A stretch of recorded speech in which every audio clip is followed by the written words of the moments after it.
Salam sejahtera, terima kasih karena bersama dengan saya di Nazilin Unity Channel. Ini pendedahan terkini, keputusan terkini baik kaitan dengan Tita Edendum Najib. Anwar Ibrahim akhirnya telanjangkan pembangkang dengan menyatakan pembangkang sengaja tak endah undang-undang. Rupa-rupanya memang pembangkang sekadar nak menunggang isu edendum. Kalau betul-betullah mereka ini memperjuangkan Najib, sudah dari dulu lagi mereka akan berjuang untuk Najib. Tapi sekarang ini hanya tinggal menjadi penunggang semata-mata. Biasalah, apa saja yang ada di tunggang akan ditunggang habis-habisan oleh pembangkang. Perdana Menteri Anwar Ibrahim hari ini mendakwa pembangkang tidak menghormati undang-undang negara apabila terus cuba membangkitkan soal titah tambahan edendum yang di Pertuan Agong kepada Najib Razak. Anwar menegaskan hal itu selepas pembangkang terus mendesak, meminta penjelasan mengenai apakah isu edendum turut memberi kesan terhadap kejatuhan pelaburan di negara ini. Saya rasa titah edendum itu tidak menjatuhkan pelaburan Malaysia.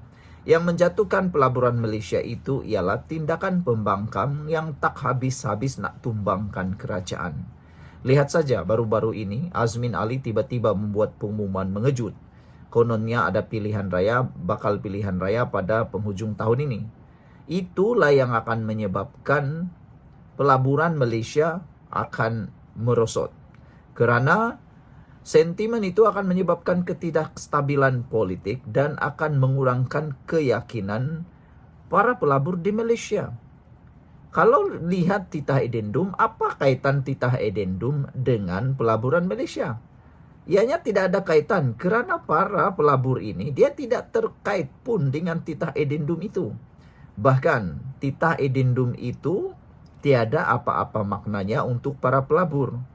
Yang ada makna hanyalah kepada Najib Tun Razak semata-mata. Jadi, sebenarnya pembangkang sengaja cuba-cuba mengait-ngaitkan pelaburan itu, kejatuhan pelaburan kononnya berlaku kerana titah edendum. Itu semua adalah tipu belaka. Terdahulu, Wan Ahmad Faisal, Wan Ahmad Kamal, PN Macang dalam soalan tambahannya mempersoalkan apakah punca aliran bersih keluar modal asing berkait dengan persepsi rasuah dan juga edendum yang difikirkan memberi kesan kepada kestabilan politik negara. Soalan pemimpin bersatu itu kemudian disusuli pula kritikan Ketua Pembangkang Hamzah Zainuddin yang tidak puas hati dengan cara jawapan disampaikan Perdana Menteri. Anwar Ibrahim kemudian menegaskan dan mengulangi komitmennya untuk menjelaskan isu edendum tersebut selepas kes itu diselesaikan di mahkamah. Sudah diberitahu tak boleh ulas di parlimen kerana ianya masih dalam perbicaraan di mahkamah, nanti jadi subjudis. Yang hairannya, Hamzah Zainuddin ini pun seorang, kalau tak silap dia juga adalah seorang peguam. Tapi kenapa dia masih tanya benda ini? Macamlah dia tidak tahu bahawa isu ataupun kes yang masih dibicarakan di mahkamah tidak boleh diulas di mana-mana, termasuklah di parlimen. Walaupun parlimen mempunyai kuasa kekebalan, tetapi tidak bolehlah mengulas perkara itu. Masih tak faham lagi. Soal tidak jawab edendum, saya dah bagi tahu, kata Anwar Ibrahim. Saya nak jawab macam mana sebab ini kes mahkamah. Saya boleh jawab, saya dah bagi jaminan di parlimen, kata Anwar. Apabila selesai kes mahkamah, saya akan jawab. Saya nak tengok ketua pembangkang hadir atau tidak, kata Anwar lagi. Disambut rasa tidak puas hati beberapa ahli parlimen blok pembangkang. Kata Anwar, dia tidak keberatan dengan sikap ahli parlimen pembangkang yang terus tidak berpuas hati dan mereka boleh menjerit sebanyak mana yang dimahukan. Hal ini kerana, kata Anwar, dia tahu setiap fakta yang melatari isu berkenaan. Namun pihak pengkritik terus mendesaknya agar menyentuh kedudukan Raja-Raja Melayu. Saya tidak boleh melanggar batasan dan saya dalam hal ini boleh cek. Saya memang ada hubungi Raja-Raja. Pergi tanya Sultan Kelantan, katanya. Anwar juga sekali lagi menegaskan untuk memberi penjelasan berhubung isu berkenaan selepas pertikaian di mahkamah berakhir. Tetapi saya tidak boleh jelaskan sekarang karena kes itu di mahkamah. Tetapi pembangkang tidak peduli subjudis, tidak peduli kerana dia anggap dia above the law, kata Anwar Ibrahim pada sesi waktu pertanyaan Perdana Menteri.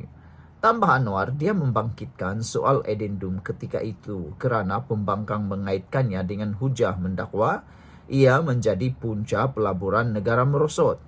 Saya nak tanya angka ini dari mana? Pelaburan meningkat, jadi cakap itu tidak bertanggungjawab.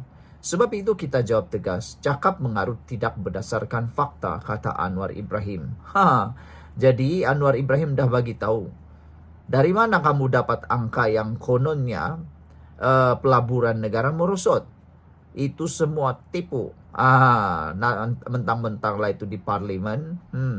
Apa kata kalau buat kenyataan di luar parlimen? Beranikah Wan Faisal Wan Ismail itu buat kenyataan di luar parlimen? Jangan-jangan nanti kena saman lagi. Anwar Ibrahim dah jelaskan. Saya nak tanya angka ni dari mana, kata Anwar Ibrahim yang menyatakan kononnya pelaburan negara merosot. Rupa-rupanya bohong. Kata Anwar Ibrahim, pelaburan meningkat. Jadi cakap itu tidak bertanggung jawab. Sebab itu kita jawab tegas. Cakap mengarut tidak berdasarkan fakta. Kalau bagi cadangan, umpamanya Bursa Malaysia harus menjalankan reformasi, saya setuju. Ada perubahan pimpinan Bursa Malaysia dengan maksud memberikan peluang reform. Ada cadangan awal, tetapi saya setuju harus ditingkatkan. Tetapi kena faham juga, dalam keadaan sekarang pun jumlah dagangan saham meningkat 2 triliun ringgit, kata Anwar Ibrahim. Ini yang saya bangkitkan. Bukan masalah tidak mau dengar. Saya dengar, tetapi kita tahu juga bahawa addendum inilah menyebabkan keyakinan, kata Anwar lagi.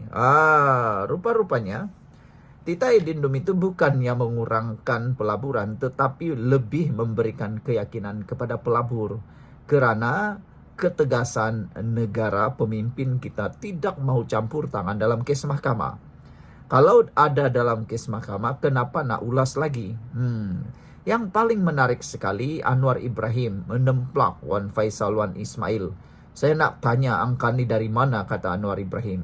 Pelaburan meningkat, jadi cakap itu tidak bertanggung jawab, kata Anwar. Sebab itu kita akan jawab tegas, cakap mengarut tidak berdasarkan fakta.